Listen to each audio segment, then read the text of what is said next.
Good day, my name is Chong Ai Long, entry number S62104. This presentation is about why I think that inland water is an undervalued ecosystem based on ASEAN Biodiversity Outlook 2 2017. In my opinion, inland waters is an undervalued ecosystem because it is under investments in conservation and lost opportunity for economic growth.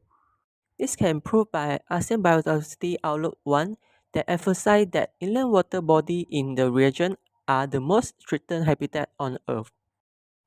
In this video, I will explain undervalued ecosystem and the way to improve it. First, the main question might be what is an ecosystem? Thus, let's dive in and find out with me in this video. So generally, ecosystem known as a biological community of interacting organisms and their physical environment. While ASEAN Biodiversity Outlook 2 state that ecosystem also offer millions of people substantial benefit both inside and outside the region. For the example, inland water are linked to forest ecosystem and coral reef as some of the most productive and diverse natural habitat because of the multitude of niche opportunities that arise from the interaction between different species and their habitat. This is because inland water able to support several components of aquatic biodiversity such as fish, mollusks, worms, insects, and other aquatic invertebrates.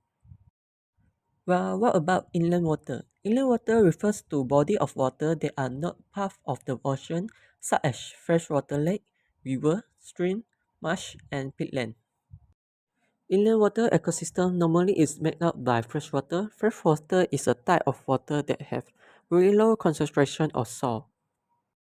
Next, I will show some video that display the example of inland water ecosystem and their description.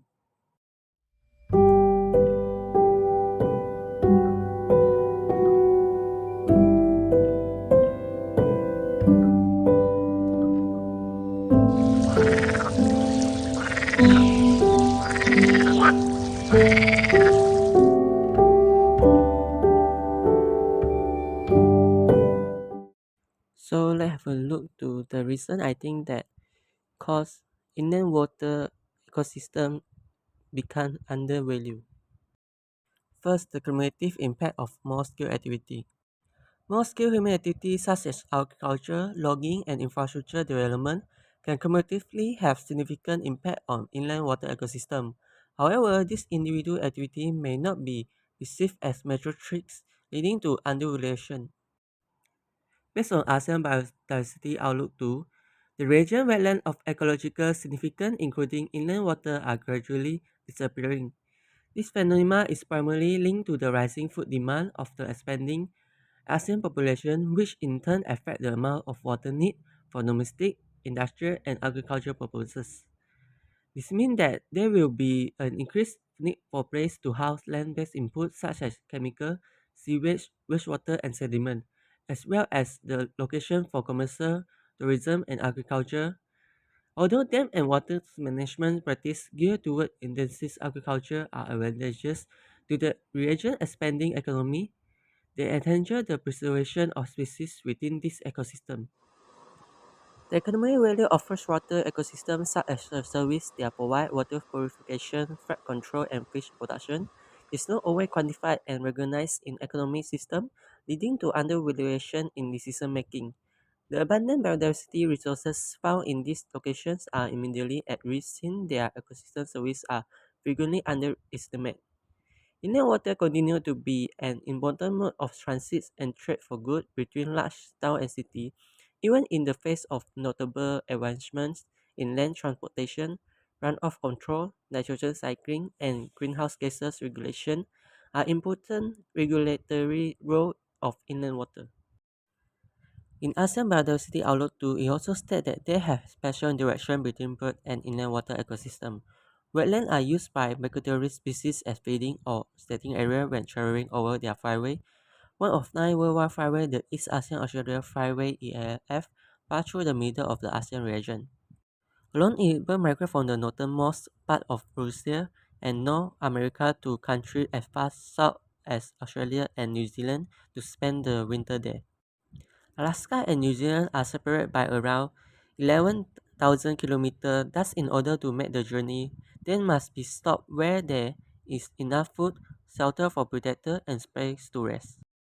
Lastly, precise abundant freshwater resources may be precise as abundant, leading to the assumption that they can withstand human activity without significant consequence. This precision can contribute to neglect and undervaluation.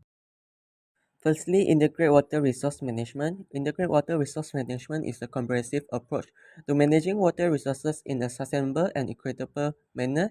It involves the continued development and management of water, land, and related resources, taking into consideration social, economic, and environmental factors. For example, further research is recommended to assess the ecological and economic value of inland water ecosystem to their respective economy and the people who depend on this area for their livelihood. Next, policy support. Strengthen policy and law on the management and sustainable use of inland water and their resources is the must.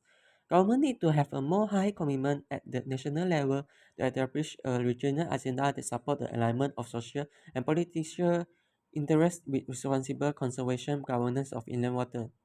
For instance, policies such as the Malaysia National Plan of Action for the Environmental Quality Act safeguard biodiversity in the area of agriculture, fishery, and pollution prevention. Malaysia has also created a national biodiversity policy and cleaning house mechanism and allocate funds to implement biodiversity conservation measures. Program and activity related to the implementation of this law and regulation should be developed. Furthermore, raise public awareness also one of the way. It is also imperative to continue and develop appropriate information dissemination program for policymakers and the public to understand the importance of protecting and conserving inland water. Through the development of communication, education, and public awareness material, technology development and initiative in biodiversity dependent industry, we can also raise public awareness through increased the forest and marine protected area, embedded management of agriculture, fishery, and forest sector with environmental assessment system in place to mitigate impact for threats such as invasive alien species and pollution. Last but not least, wetland conservation. Ramsar Convention and the East ASEAN Australia Freeway Partnership.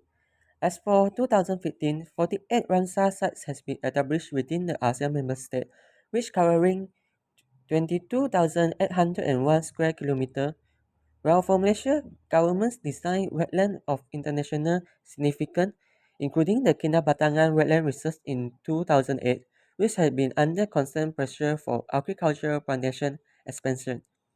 To conclude, this is quite difficult and complicated to implement, but nonetheless, these actions are urgent and necessary.